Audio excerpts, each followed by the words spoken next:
देखिए ग्लोब का सेटअप अच्छा है और वैसे खैर हमारी मार्केट अपने खुद के क्यू से चलती है, लेकिन फिर भी एक बार पासिंग में मेंशन कर देते हैं। यूएस मार्केट में शानदार तेज़ी है, ऑल टाइम हाई पर डाउ, एसएनपी, रसल 2000 सब, नैस्डैक थोड़ा सा अंडर परफॉर्म कर रहा है पिछले 3-4 दिन से, बट दैट्स ओके। और वो कल जो हम बात कर रहे थे ना कि ट्रंप ने जो स्कॉट बेसेंट को ट्रेजरी सेक्रेटरी या जो उनका फाइनेंस मिनिस्टर बनाने का फैसला लिया है उसको मार्केट चीयर करेगा, वही हुआ कल उस वजह से। और कल देखिए ओल्ड इकोनॉमी ने आउट परफॉर्म किया, तो वो क्लियर कट एक उसको जोड़ा फाइनेंस मिनिस्टर के साथ बेसिकली। तो इनके आने के बाद यील्ड्स ठंडी पड़ गई। यील्ड्स ठंडी पड़ गई, उस पर भी आऊँगा मैं। जैसे मैं कह रहा हूँ नैस्डैक ने थोड़ा अंडर परफॉर्म किया, लेकिन बिकॉज ऑफ टेस्ला और एनवीडिया। लेकिन जो यील्ड की बात की ना आपने, 4.5% तक पहुँच गई थी यील्ड, 4.27% पर आ गई। इसका मतलब अब हम तैयारी कर रहे हैं एक और रेट कट के लिए जो थोड़ा सा एक असमंजस की स्थिति थी वो धीरे धीरे कम हो रही है, वापस एक रेट कट की तैयारी हो रही है। अच्छा, डॉलर इंडेक्स जो लगातार चले चला जा रहा था 108 के ऊपर पहुंच गया था अब वो 106.8 पर आया, अब 107.27 हो गया, लेकिन फिर भी पीक से नीचे आया। प्लस वो जो इजराइल, हिजबुल्ला, हमास, वो जो बात हो रही है उसमें एक इम्पैक्ट आया। वो हमास लिख दिया था हमने शायद पहले, उसमें वो हिजबुल्ला एक्चुअली, इजराइल हिजबुल्ला, तो वो उसकी वजह से क्रूड में गिरावट आई और 75.4 से गिरकर हम 72.4 पर आए। तो वो एक अब वापस 73 पर आ गए, लेकिन फिर भी कल के मुकाबले तो पॉजिटिव ही है, तो इसलिए ये ग्लोबल क्यूज पॉजिटिव है। ग्लोबल पॉजिटिव है, सारे डेवलपमेंट्स बढ़िया है, हैंडओवर अच्छा मिला है। कुछ हद तक अपन अपने सेटअप की झलक देख रहे थे जब एफआईएस की चर्चा हुई थी, लेकिन कल का वो सेशन स्क्रीन्स पर रखेंगे। फ्राइडे के बढ़िया मूव्स के बाद कल भी सेशन बढ़िया ही रहा इवेंचुअली, पर इस सेशन की समाप्ति के बाद अब ट्रेड सेटअप कैसा खड़ा हुआ है, कैसा लग रहा है? बढ़िया है ट्रेड सेटअप तो मेरे ख्याल से आज के क्यूज में सबसे इंपॉर्टेंट है। एफआई की कल बाइंग है 9,950 करोड़ की कैश मार्केट में, डीआईएस की सेलिंग है 6,900 करोड़ की। अच्छा, फिर बात बता देता हूँ, एमएससीआई का फैक्टर है, एक्सपेक्टेड था कि $2 बिलियन की बाइंग आएगी एचडीएफसी बैंक में। एचडीएफसी बैंक के डिलीवरी वॉल्यूम के हिसाब से बता रहे हैं, लेकिन एक हफ्ते बाद जब हम ये बार देखेंगे तब उसमें थोड़ा ना बार बार कैवेट लगाएंगे, तब तो ये दिखाई देगा भाई हमारा ग्रीन बार बना है और इतने टाइम के बाद, तो उस हिसाब से पॉजिटिव है। और 38 सेशंस के बाद ही बाइंग हुई है, 38 सेशंस के बाद, 38 सेशंस तक हमने सिर्फ रेड देखा है। मतलब आई थिंक ग्राफिक वाले अगर भूल भी गए होंगे ग्रीन टेम्पलेट तो उनको ब्लेम नहीं करेंगे ना, क्योंकि देखा ही नहीं था ग्रीन, लेकिन 38 सेशन के बाद ग्रीन देखा, तो वो एक पॉजिटिव है। अच्छा, उसके अलावा ये आप अब लेकर आइए जरा क्लाइंट्स की और पोजीशनिंग और एफआई की पोजीशनिंग। ये देखिए, अब ये धीरे धीरे एफआई की पोजीशनिंग जो है वो 1.5 लाख लॉन्ग और 2.5 लाख शॉर्ट, और इसके चेंजेस देखिए आप, जो अगली प्लेट है ना वो ज़्यादा इंपॉर्टेंट है इसमें। कल क्लाइंट्स ने 61,000 लॉन्ग काटे हैं। आशीष जी, आपको याद होगा जब हम पहले डिस्कस कर रहे थे, जब मार्केट गिर रहा था तब ये लॉन्ग ऐड कर रहे थे और है ना, और एफआईएस उल्टा कर रहे थे। अब रैली में वो अपने फंसे हुए लॉन्ग निकल रहे हैं। ये वो प्लेट है जो मैं बता रहा था कि ये फंसे हुए लॉन्ग बाहर निकल रहे हैं, और उसकी तरफ दूसरी तरफ एफआईएस देखिए। जो एक स्ट्रॉन्ग ट्रेडर होता है ना, वो चलती मार्केट में बाय करने की हिम्मत रखता है as trading point of view. वो 21,000 लॉन्ग ऐड करे और 24,000 उन्होंने शॉर्ट कट करे। तो ऐसा नहीं सिर्फ शॉर्ट कवरिंग टूल दे रही है, लॉन्ग भी ऐड हो रहे हैं, वही मैं कह रहा हूँ, लॉन्ग भी ऐड हो रहे हैं। और अब देखिए एफआईएस की बाइंग, आप इंडेक्स फ्यूचर्स और स्टॉक फ्यूचर्स में 3400 करोड़ की इंडेक्स फ्यूचर्स में बाइंग है, वो सिर्फ शॉर्ट कवरिंग की वजह से नहीं है, शॉर्ट कवरिंग पहले हुई थी। स्टॉक फ्यूचर्स में 4,000 करोड़ की बाइंग है, और विद इन इंडेक्स फ्यूचर्स अगर आप देखेंगे तो 2,100 करोड़ की निफ्टी में बाइंग है, जो मेरे ख्याल से काफ़ी हद तक शॉर्ट कवरिंग वाला हिस्सा है। निफ्टी बैंक में शॉर्ट्स है ही नहीं आशीष, निफ्टी बैंक में ज़्यादा लॉन्ग्स हैं, तो वो और फर्दर लॉन्ग ऐड हो रहे हैं। और इसीलिए एक चीज़ बार बार चैनल पर डिस्कस हो रही है कि निफ्टी अगर आप लॉन्ग करें तो एज इंस्ट्रूमेंट चूज करिए निफ्टी बैंक। तो 1100 करोड़ के करीब की निफ्टी बैंक में बाइंग हुई है, और अब वो आपकी स्क्रीन पर आएगा टेबल। 2 दिन तक अब लगातार ऐसा हुआ है कि निफ्टी और बैंक निफ्टी दोनों में बाइंग हुई है, और परसों के मुकाबले कल और ज़्यादा बाइंग हुई है। मतलब 300 पॉइंट्स हायर आप और बाय कर रहे हैं, तो वो मार्केट के टेक्सचर के लिए बढ़िया है।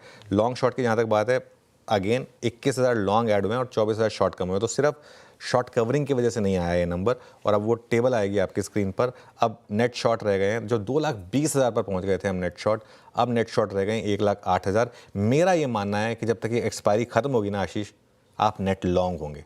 दिसंबर सीरीज की शुरुआत एफआईएस मेरा मानना है कि नेट लॉन्ग से करेंगे, और अभी भी 3 दिन बाकी हैं इस सीरीज़ में, वीक मंथली कॉन्ट्रैक्ट में, ट्यूसडे, वेंसडे और थर्सडे। अभी भी ये 1,08,000 शॉर्ट जो हैं ये कवर होंगे, क्योंकि मार्केट में मोमेंटम काफ़ी शानदार है।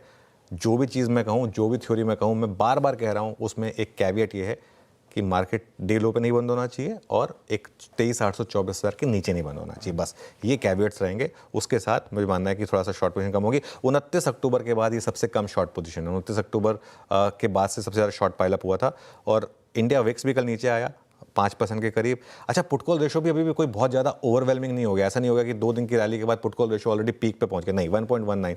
यहाँ स्पेस है अभी 1.35 1.4 तक जाने के लिए, तो उस हिसाब से। और बैन से भी काफ़ी स्टॉक्स बाहर आ गए, 4 स्टॉक्स बैन से बाहर आ गए, Adani enterprises, Hindustan copper, IGL और नैल्को। तो ये भी एक सेटअप के हिसाब से पॉजिटिव। तो सेटअप आज अक्रॉस द बोर्ड पॉजिटिव है, सेटअप से कोई हैरानी नहीं है। मुझे हैरानी हो रही है कि गिफ्ट निफ्टी सिर्फ 9 पॉइंट ऊपर है, वो सिर्फ इसलिए कि लोगों को शायद अभी भी कॉन्फिडेंस नहीं है इसकी वजह से।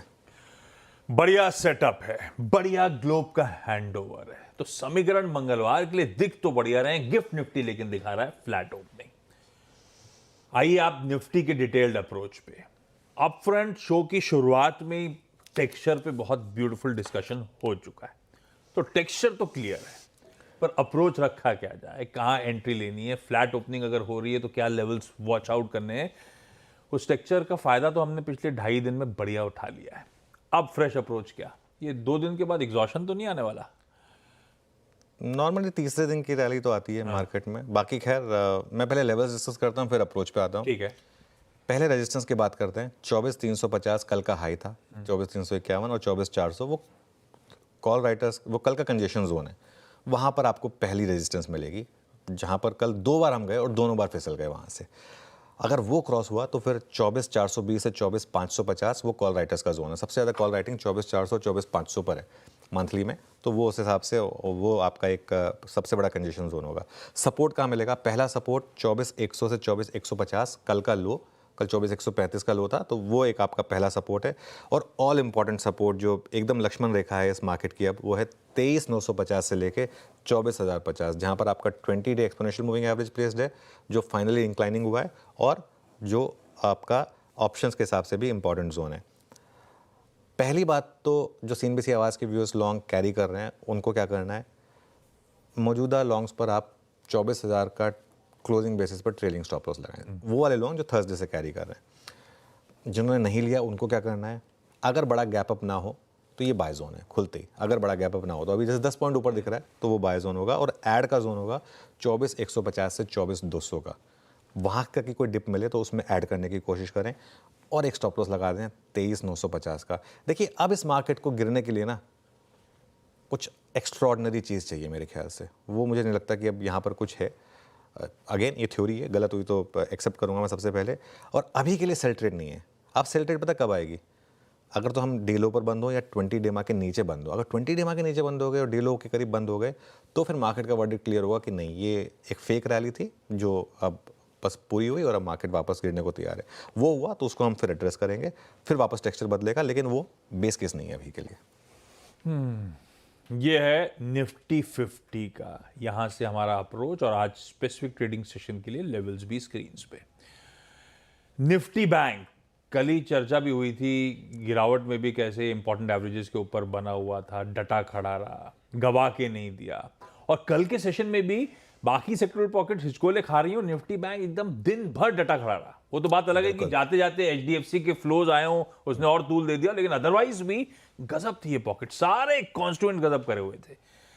क्या करना है निफ्टी बैंक पे, अब अप्रोच क्या करें? बिल्कुल, निफ्टी बैंक एकदम डे हाई पर रहा पूरे दिन आशीष। मतलब थोड़ा सा स्लिप हुआ, 100 पॉइंट को आप कुछ नहीं कह सकते निफ्टी बैंक में। 1000 पॉइंट की रैली में कल बात भी हुई थी कि बैंक निफ्टी में 1000 पॉइंट से ऊपर की रैली हो सकती है, और इंट्राडे, और वो अच्छा आपने उसको स्विंग भी दिया।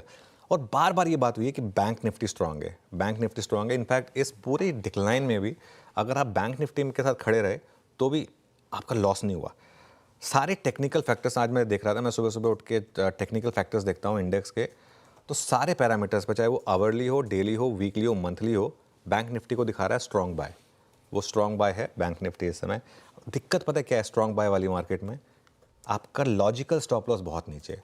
आपका logical stop loss bank Nifty में यहाँ पर, स्पेशली जो पोजिशनल ट्रेडर्स हैं उनके लिए पता है कहाँ पर है? 1000 पॉइंट नीचे, यहाँ से 51,200। बैंक निफ्टी का 20 डे मा, निफ्टी का 20 डे मा सिर्फ 150 पॉइंट नीचे, बैंक निफ्टी का 20 डे मा 1000 पॉइंट नीचे। वो तो स्टॉप लॉस कोई छोटा ट्रेडर नहीं लगा पाएगा। वो बोलने के लिए अच्छा लगता है लेकिन वो कोई लगा नहीं पाएगा। तो इन दैट केस आपको करना क्या है? पहले तो रेजिस्टेंस की बात करता हूँ मैं। अगली रेजिस्टेंस है 52,400 से 52,500। सरप्राइजिंगली वहाँ पर काफ़ी कॉल राइटिंग है। इतने स्ट्रॉन्ग इंडेक्स में सरप्राइजिंगली कह रहा हूँ मैं, क्योंकि अभी तो 3 दिन बाकी हैं, सॉरी 2 दिन बाकी हैं, कल हो जाएगी ना बैंक निफ्टी की मंथली एक्सपायरी, तो उसके हिसाब से। और 52,500 को अगर आपने क्रॉस किया तो उसके बाद सीधा अगली रेजिस्टेंस आपकी 53,000 की है। सपोर्ट कहाँ पर है? 51,800 से 52,000। मैं अब इसमें बड़ा सपोर्ट नहीं डिस्कस कर रहा हूँ क्योंकि वो फिर सीधा 1000 पॉइंट नीचे, उसकी बात करना रिटेल के हिसाब से थोड़ी सी बेमानी होगी। तो इस मार्केट में एग्जिस्टिंग लॉन्ग है तो आप लॉन्ग रहें और अपने ट्रेडिंग स्टॉप लॉस को बढ़ाकर 51,800 पर ले आएँ।